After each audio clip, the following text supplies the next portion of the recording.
भगवान श्री कृष्ण कहते हैं कि तुम जिसकी जितनी परवाह करोगे उतनी ही तकलीफ पाओगे, और जिस दिन तुम लोगों की परवाह करना छोड़ दोगे लोग तुम्हें तकलीफ देना छोड़ देंगे। क्या लेकर आए हो और क्या लेकर जाओगे? यह जीवन 2 दिन का मेला है, एक दिन सब यही छोड़कर जाओगे। समझदार व्यक्ति कभी बदले की भावना नहीं रखता, क्योंकि वह जानता है भगवान सही कर्म और सही समय आने पर सबका हिसाब करते हैं। या तो चुप रहिए या फिर ऐसे ही शब्द बोलिए जो मौन से ज़्यादा कीमती हो।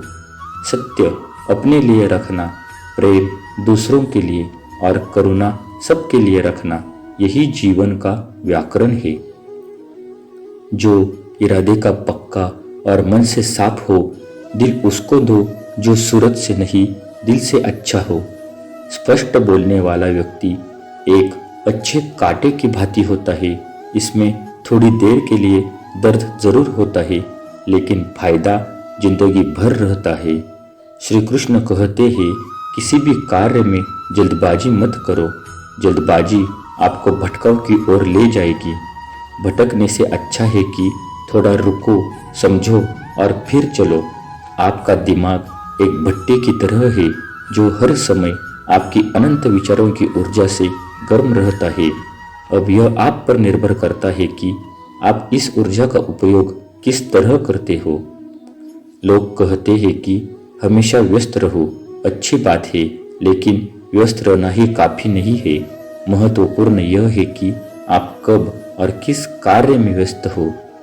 यदि आप चाहते हो कि लोग आपको पहचाने तो अधिक से अधिक लोगों से अपनी पहचान बढ़ाओ।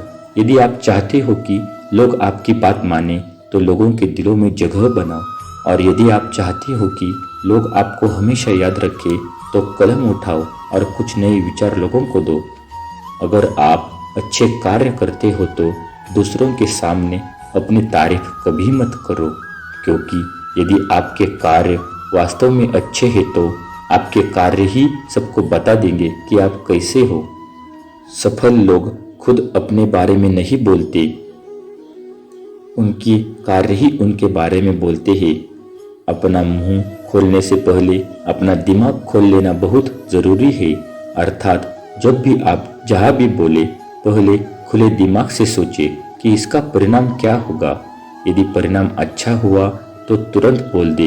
यदि आप असंभव को संभव बनाना चाहते हैं तो असंभव को पाने के लिए आपको कुछ ऐसा करना होगा जो अकल्पनीय हो।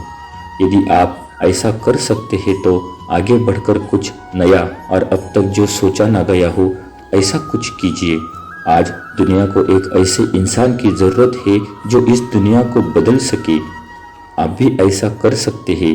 यदि आप खुद को इस योग्य नहीं समझते हैं तो जरा सोचिए, अगर आप नहीं तो कौन, अगर अभी नहीं तो कब। जो भी हो आप भी इसे कर सकते हो। अभी शुरू हो जाओ। जो भी कार्य शुरू करो सोचकर शुरू करो।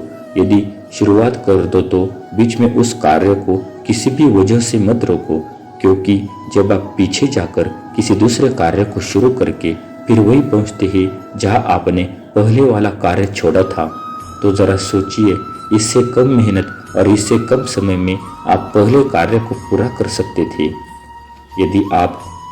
यदि आपसे भी पहले कोई और सफल हो जाता है तो घबराना मत, क्योंकि आप भी जानते हो कि घर बनाने से ज़्यादा समय बंगला बनाने में लगता है। इसलिए श्री कृष्ण कहते हैं, जब आप हार से मिली सीख को अहमियत समझ लेंगे तो आपका जीवन बदल जाएगा। इस प्रकार एक वातावरण में केवल एक ही तरह के पेड़ पौधे उगते हैं, उसी प्रकार आप भी अपने वातावरण के ही एक अंश हो।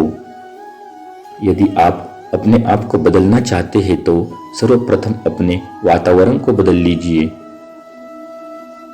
आप एक ही गलती को रोज दोहरा कर अपने परिणाम और अपने जीवन को नहीं बदल सकते। अपने लक्ष्य को बार बार बदलने से कुछ नहीं होगा। अगर बदलाव चाहते हो तो अपनी कोशिश करने के तरीके में बदलाव लाना होगा। परिवर्तन प्रकृति का नियम है, इसे स्वीकार करें एवं इस परिवर्तित जीवन का आनंद लेना प्रारंभ करें।